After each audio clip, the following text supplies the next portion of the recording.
différend entre voisins qui a tourné au drame la nuit dernière à Argenteuil, dans le Val d'Oise.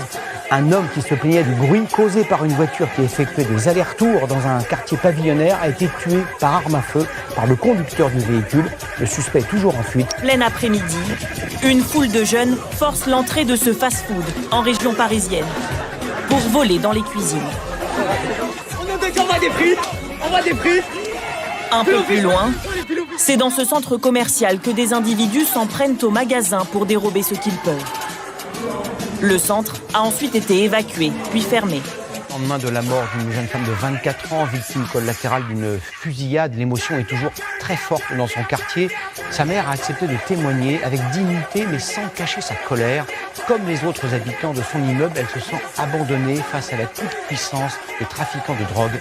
Elle s'est confiée à Baptiste Ganet, Mathieu Perrault et Henri Potin. 11h du matin, lorsqu'un homme armé de couteau s'introduit dans la cour de la cité scolaire Gambetta, en plein cœur d'Arras. Depuis leur salle de classe, les collégiens et lycéens assistent, téléphone à la main, à l'attaque. Et à Cachan, 2 policiers blessés, une personne interpellée. Le lycée Polytechnique a été bloqué ce matin par 200 adolescents qui ont mis le feu à des poubelles. Retournez, vous voyez une voiture. Envoyez aussi des projectiles sur les forces de l'ordre. Pas de revendication ni de mot d'ordre pour ces violences. Commissariat attaqué avec des mortiers d'artifice. Ça s'est passé hier soir à la Courneuve, en Seine-Saint-Denis.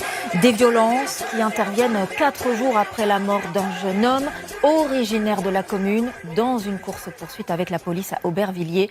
9 personnes ont été interpellées et des renforts viennent d'arriver sur place.